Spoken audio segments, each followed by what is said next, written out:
with Steve Lieber for Blastoff Comics. Thanks for spending some time with us. My pleasure. So we're asking a lot of questions about people's history with comics. We focus on comic book history, and one of the questions we like to ask is, what is your earliest memory of picking up a comic book and reading? Maybe you've seen comics, but reading it and going, wow, that was an experience. Well, I know what my first comics were. There's one that I still have. In fact, I've probably got it around. I've got it in the other room. I can send someone to go grab it and hold it up to the camera.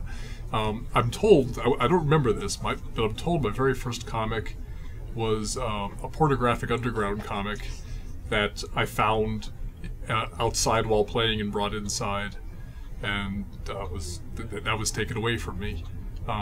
But the first comic book I remember owning that I still own today was an issue of a Marvel comic starring the Submariner. It was drawn by I think Maurice Severin and Johnny Craig. And if I could find the thing while you guys are here, you'll see that I went through the comic book and traced over all of the figures very carefully in ballpoint, trying to figure out how they drew like that, which makes the Severin and Craig art my first official influences as an illustrator. And the copy you have is the actual copy. Yes, yeah, complete with ballpoint tracing on it. Yeah, Marvel value stamp cut out and everything. Yeah, this is a precious personal resource right here. See how I very carefully went over. Look at that thing! You kept it together with tape. Every once in a while, you're working, you go, wait a minute. Yeah. Yeah, found that in the basement of my father's house after he died. Really? Yeah. I thought they were long gone. So your dad did the opposite of the stories we hear about. Hey, my parents threw away my comics. Oh, my dad didn't throw away anything. And I just remember reading this thing and thinking, this is really cool, and also being a little confused as to why Mr. Spock was running around in swim trunks. Because I really couldn't. I had no way of differentiating one guy with pointy ears and weird eyebrows from another guy with pointy ears and weird eyebrows. So I figured they had to be related in some fashion. I never did quite put that together. And I remember really being kind of mystified and excited by the fact that it had this downer ending, and being confused by the fact that I wasn't quite sure if the bad guy was really a bad guy or not, and I didn't know how to handle that. And that was it sent me away from the comic thinking, and I remember that being interested by that confusion. Do you remember where you got that comic? My father would have brought it home to me. Either he would have picked it up at a flea market, which he was fond of going to, or he would have gotten it at the place where I got most of the comic books when I was growing up, which was a bookstore that only sold stripped books and magazines, which might take a little explanation for some of your readers. When I was growing up in the 1970s, comic books were mostly sold through newsstands, and they were sold returnably. Anything that the newsstand didn't sell would go back to the distributor. But rather than shipping back all these heavy comic books, they would just rip the cover off as proof that they didn't sell it, that they weren't going to sell it, and send the covers back. But then they had this big stack of coverless comics that still had some value, so and since they promised that they weren't going to sell it, they would then go and sell it to people like my father, or anybody else who shopped at bookstores like these. Usually they were a dime each or 12 for $1. And that was the main way I acquired comics until I was in my later teens, was at stores like that. I never could get 2 issues in a row of anything because I was dependent upon what was being returned, or what truckload the store happened to buy. Where was this? This was in Pittsburgh, Pennsylvania.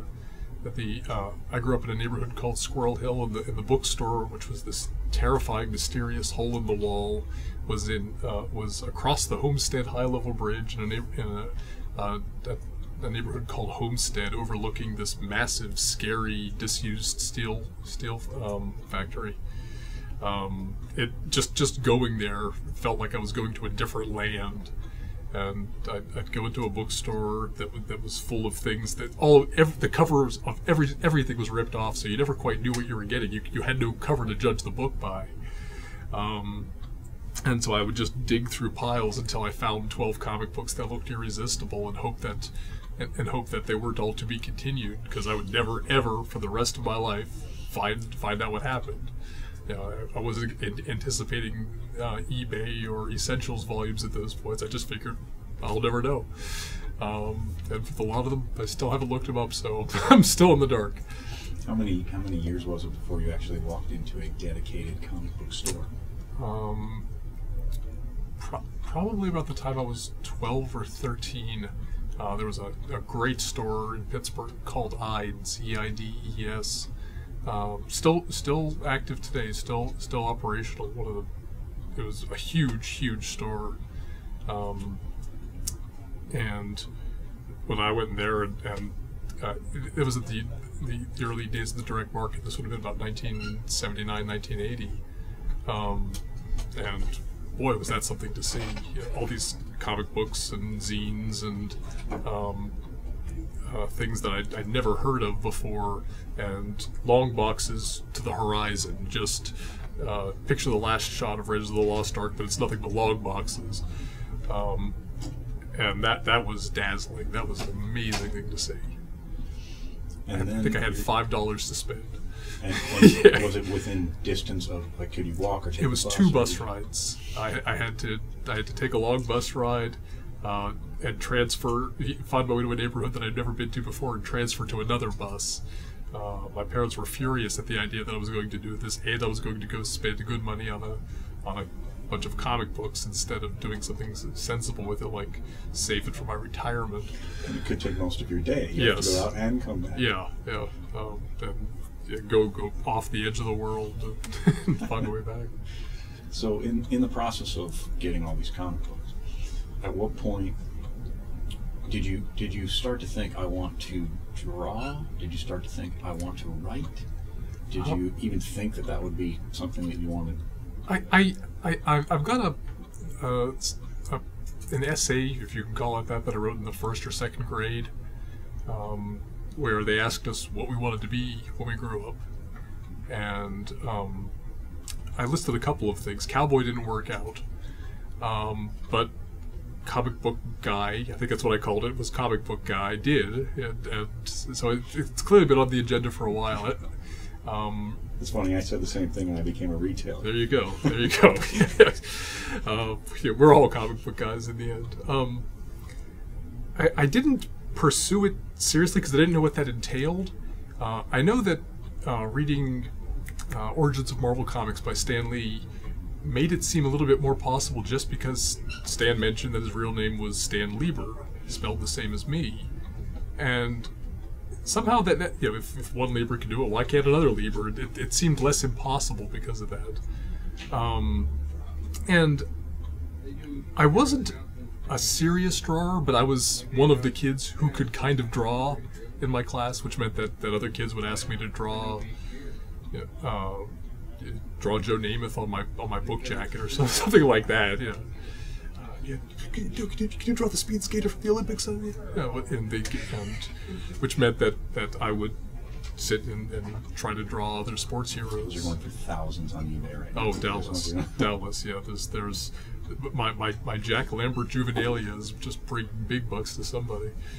But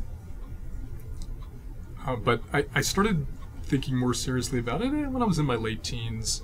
I knew that I liked drawing. I knew that I didn't like anything else, and then those two things seemed to go together. And I spent a lot of time copying drawings out of comics and out of books on how to draw.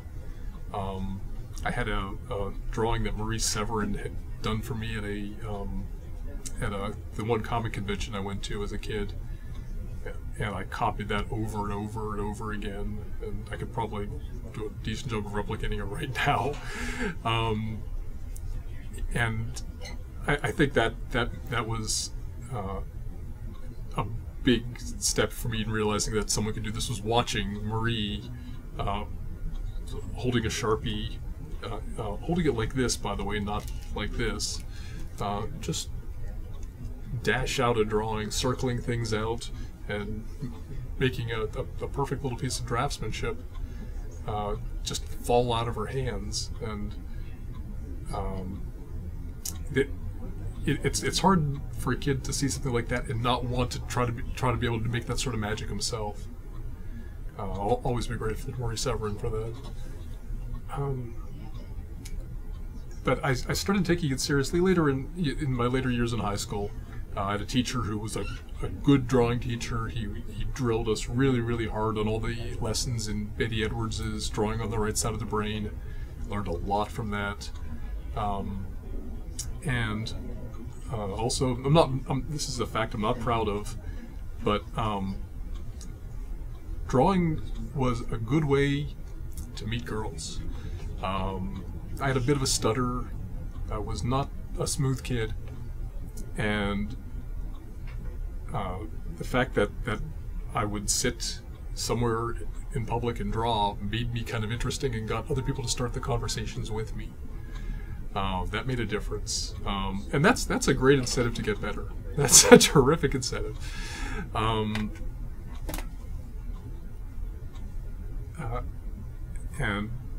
I doodled, and I sketched in public, and I practiced. I copied some how to draw books, but I didn't really get serious until I wound up at the Joe Kubert School, and that made the difference for me right there.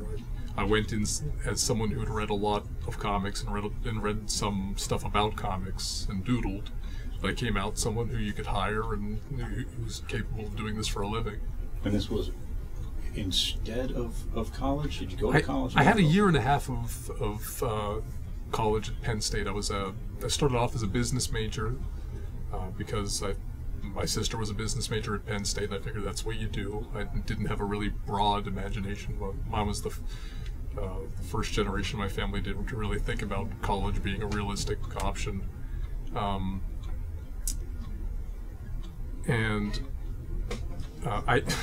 had an early morning accounting class.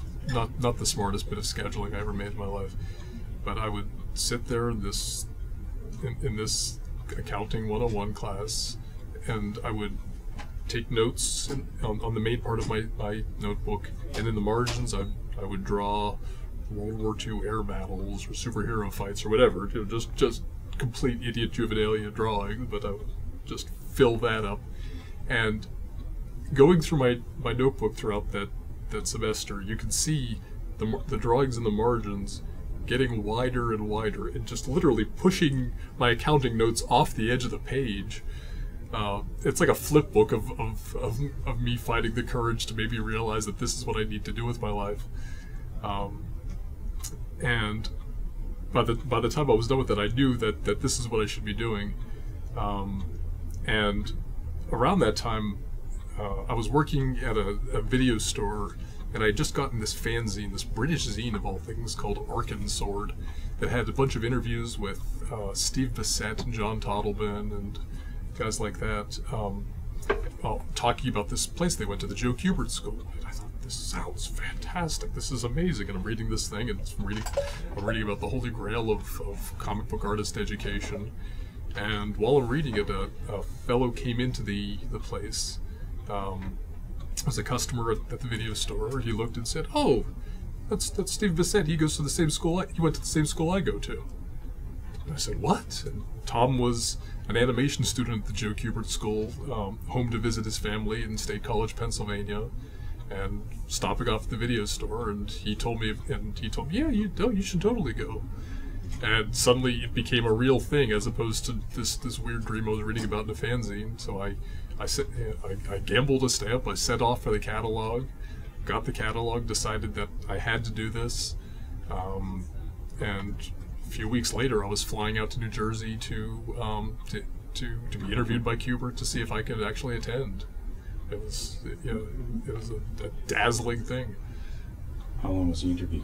About 20 minutes. Joe spent a really good long time going through my portfolio, and it was a rough portfolio. It was stuff I'd drawn in high school. It was a little bit of life drawing. It was exercises from drawing on the right side of the brain, and you know, the 5 or 6 pages of comics I'd drawn in my entire life up to that point. You know, I was an idiot. I had no idea what you put into a portfolio. But he took it all seriously. He evaluated everything with a real care and thought, and gave useful feedback, which wasn't part of the deal because he's just trying to decide if I'm going to be a good student. But he actually, you know, he can't not teach, and he told me things that I'd never really considered before about drawing. Certainly, I'd never gotten from the fine art instructors as teaching at Penn State at the time, and that sold me right there. It was just a lion's paw swipe to the head that how much difference a good teacher can make. It's fascinating here at Periscope that we've talked to different people here. You know, we talked to Jeff Parker, and Jeff behind him has the Joe Kubert Tarzan, and has talked about Kubert and Al Williamson. And we talked to Ron Randall, and Ron went to Kubert School and talks about Al Williamson. And here we're talking about Kubert, and behind you have an Al Williamson. Yeah. There's a theme going on here. They're seminal influences for a lot of us. Yeah. You couldn't get better. Yeah, some of the finest adventure artists in the American 20th century. You say adventure is that kind of storytelling your passion?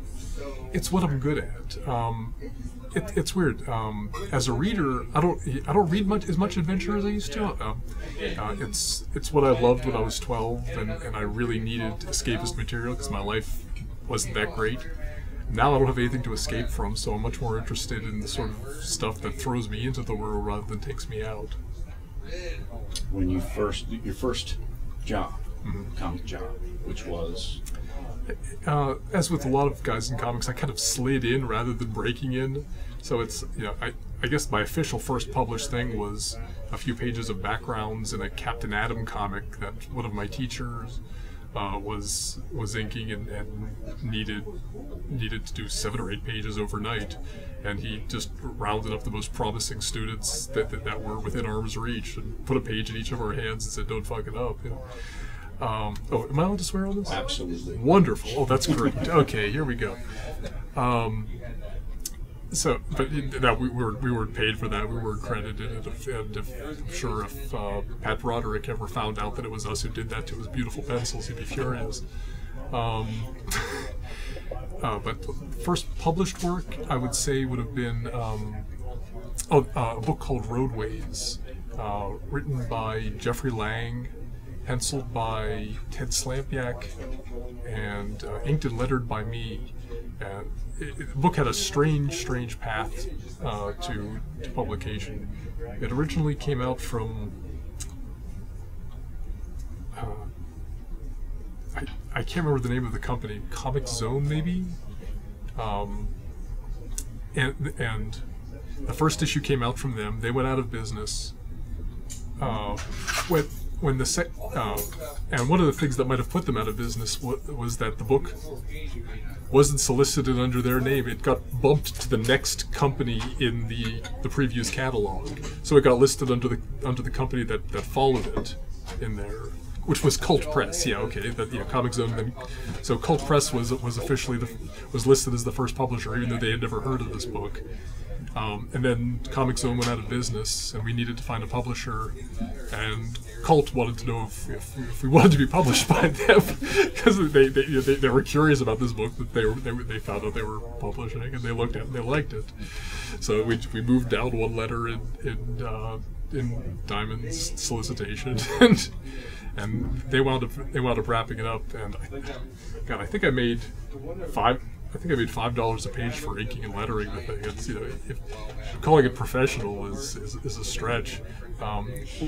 It's still a strong book. Jeff's a terrific writer, and it was a nice story. And Slampiak was a fine storyteller. I believe Nat Gertler just brought it back into print as an ebook. If you go to my website, I'll have a link about that. So yeah, I need to take another look at it. I haven't looked at the book myself in 15 years. So you're professional now. You're making $5 a page. Yes. Paying the rent. Yeah. I was lucky. I wound up in Pittsburgh after art school, and I got back and I immediately started showing my work around to the ad agencies in town. Pittsburgh had a lot of advertising agencies because it has a lot of corporate offices there, and normally I tell people to expect, and I was told to expect, that it's going to take like 30 or 40 visits to show your portfolio before you even get a nibble. The very first place I opened my portfolio had a huge storyboard job that they needed somebody for immediately. So I walked home with a really good job that led into 3 or 4 other jobs within a week, and I didn't go a day without work for about 15 years after that. It was just ridiculously fortunate. Something always seemed to come up. Doing storyboards, or I did storyboards and comps and illustration for about 2 years while I got my comics portfolio together. I came out of the Kubert School knowing how to make comics, but I just didn't have a professional surface on my stuff yet. I needed to get another 100 pages of samples under my belt, and mini comics and things for small press companies, and just getting a lot of the rookie mistakes out of the way before anybody would hire me. It seems with your, looking at your work, the body work, there was a whole, period of time where you come in, you do an issue or something. Yeah. And then you come in, you're the guy who came in, I'm doing a story, and then I'm out. Yeah. Or I'm doing 2 issues, and then I'm out. There's maybe Hawkman. I did a bunch of Hawkman. Yeah, I really only had 2 runs. Hawkman for a couple of years, and about a year on Detective Comics. Everything else has just been little projects here and there. And Detective Comics was with Rucka, right? Yes. Yeah. I love working with Greg, but I was the wrong guy for that Detective Comics run.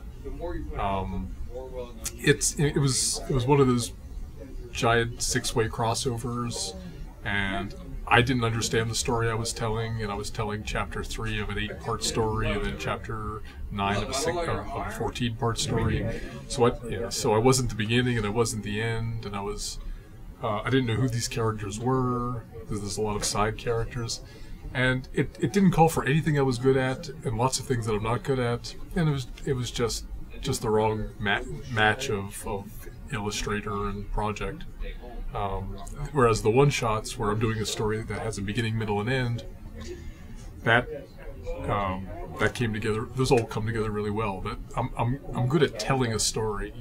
I'm not the right guy for doing something pretty while maintaining a trademark. Do you enjoy the short story form? Oh, I love it. I'm in comics for the storytelling, not for the drawing. I love drawing. I love making pictures, but comics to me is primarily a storytelling form. I'm interested in rising action, falling action, and developing characters and making these people that I'm drawing come to life in my own head, and therefore hopefully for the reader. And to tell a story, I have to believe the story. And do you write outside of the comic book form? Like, have you done? I mean, are you? I've done a little. Working on the Great American Novel? Or? No, I'm no writer at all. I've dabbled in writing. I've touched it, but I haven't come up with anything long form yet that I'm ready to commit to putting all the time it takes me to draw something in. I think my comics writing is a couple of short stories, a 10-page of Emperella story, and that's about it. You did something recently with Jeff. Yeah. Underground. What was that experience like? I mean, it seemed to be awesome. a passionate story. I wanted to do a really meaty thriller with a lot of claustrophobia in it, and I love man against nature stories in any medium. They're wonderful to draw because I really like drawing nature. I became interested in caving as an observer, not as a practitioner. I don't belong at the end of anybody's rope. But I'd read a great essay by Tim Cahill about spelunking or cave exploring or caving or whatever you want to call it. And he kind of ticked off all the really horrible ways cavers get injured and died. And I thought, this is awesome. Wow, nobody's done this in comics. These are all terrifying. Why would anybody, for recreation, choose a sport that immediately engages every phobia that's hardwired into the human brain? And so I started reading about caving and researching it. And initially, I thought I was going to write this myself. And I wrote a short story just to see if I liked doing material, and that told me that I did. But I couldn't put together a full GN. I didn't know who these people were. I knew it had to take place in the Southeast, and I didn't have the voices in my head. Parker, on the other hand, grew up around there, and he did have those voices in his head, and lots of other voices too. I kept asking him for advice on the thing, and I know how his brain works. You can't present him with a puzzle and walk away, because he's going to have to solve it. It will eat away at him and ruin his nights until he figures out an answer. So I would just kind of throw a difficulty I was having at him, as if I was just thinking out loud. But I knew that he would gnaw on it until he solved it, and then I'd find out what that solution was. Initially, I thought I would just take credit for it myself and not credit him, but eventually it became clear that he was the guy who needed to write this. He was telling me things about my characters that I didn't know, and he was right. And so eventually he became the writer of the project, and it really grew because of that. Everyone will want me to ask, and I'm sure you've been asked a million times, but obviously Whiteout and Whiteout Melt are the things that have really, propelled your name out into the public. It's had to have some effect on your life. Oh yeah. What have there been good and bad, or just profoundly good? Oh, it's all been great. The ladies are all up in my junk. Cut.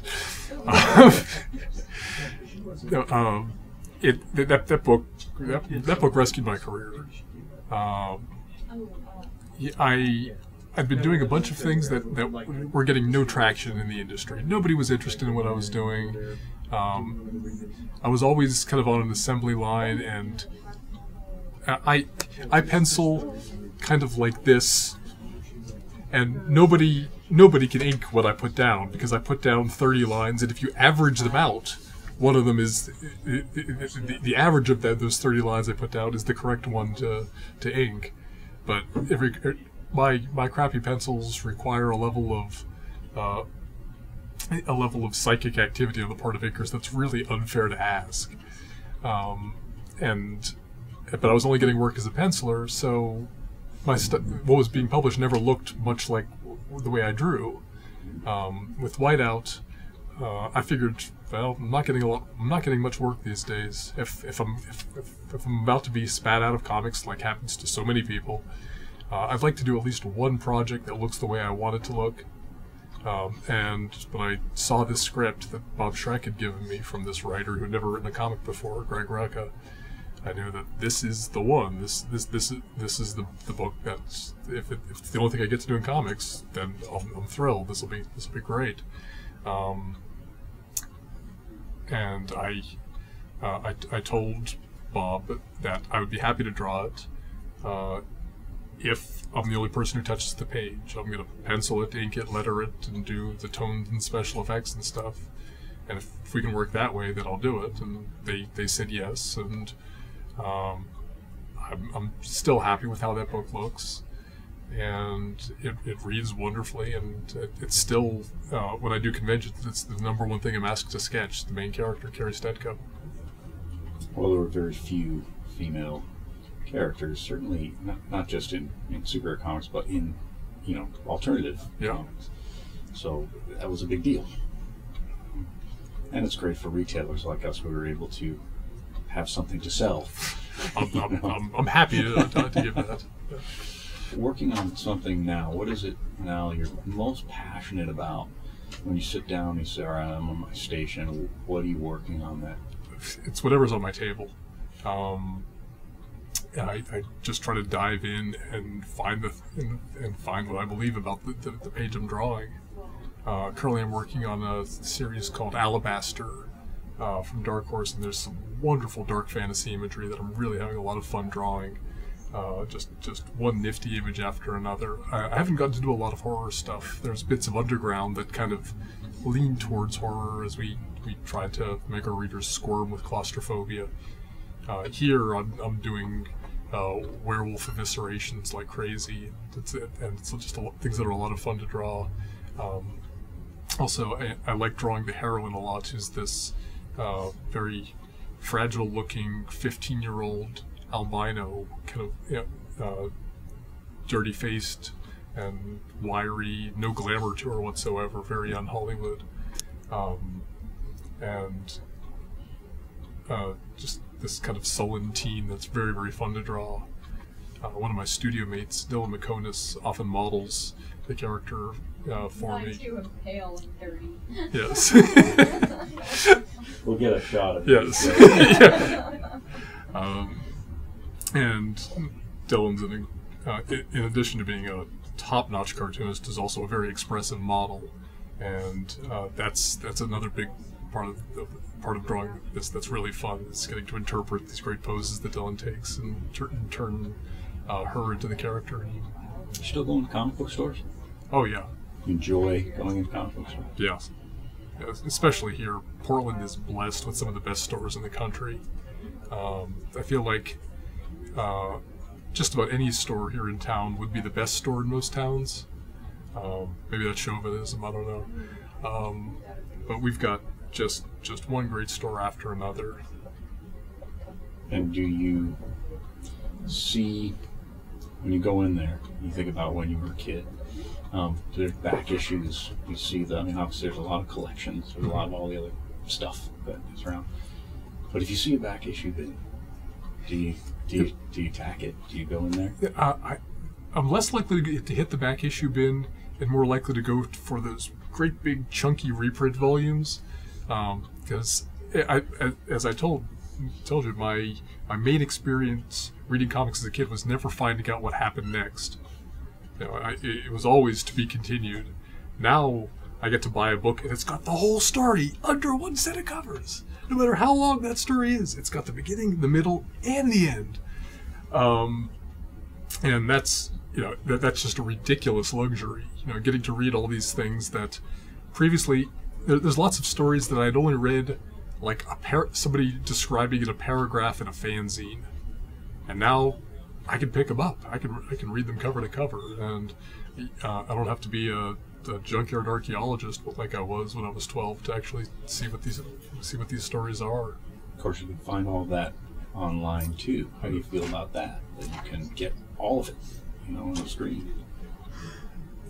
It's nice that I can, but I don't want to read them on the screen. I want to be able to take them with me from room to room. I don't want the page to be a light source. I want it to be reflecting light. I've read the comics that I like to read on screen tend to be really, really short form things that were drawn for the screen. I think that the comics that I read, especially the ones that I'm reading in reprint, were drawn for reproduction on paper with brush techniques and composition techniques and page layouts that were designed to be taken in a certain way, and I feel like I'm hearing a joke through a translator when I read them on screen. and that's probably just me being a dinosaur, and subsequent generations of readers, these things will be meaningless to them. But it's weird for me. Comics, it's almost a musical form. I take in the information in the pictures with a very, very specific rhythm, and anything that throws that rhythm off, it's like listening to a YouTube video where there's of a song, and then there's pauses while the song reloads, and it just throws off the whole experience. And the same thing happens to me with comics. It's fascinating because this revolution that we're a part of. Yeah. All of the writers and artists, many people I've been talking to, they all say, I prefer the page. I prefer reading the page. I prefer. And it's great technology, but the creators are all saying, I prefer the actual paper. Mm-hmm. But yet, all we hear is digital revolution. Oh, Everybody yeah. wants digital. Oh, and I totally get why folks. I mean, if you like reading it digital, I totally get why you'd prefer it, because I've lived in some very small apartments in my life, and I've had rooms where there was more room, where the comics took up more physical space than me and everything else I owned. If you want to have a collection of 5,000 comic books, it's a lot nicer to have them on a flash drive than it is to have them in a room, and God forbid you have to move and carry them up and down the stairs and all that. I've already decided that they're going to bury me where I live right now, because I never want to move that stuff again. Certainly not the National Geographics. Wait a minute. Are you becoming your father? Anything with cat pee on it is gone. That is a rule. Well, on that note. Yeah. Yes. That's the call out for the interview right there. Anything with cat pee on it is gone. The Steve Lieber story. It's great, man. Thanks a lot. Oh, it's a Appreciate pleasure. you taking the time. Sure It's thing, great. man.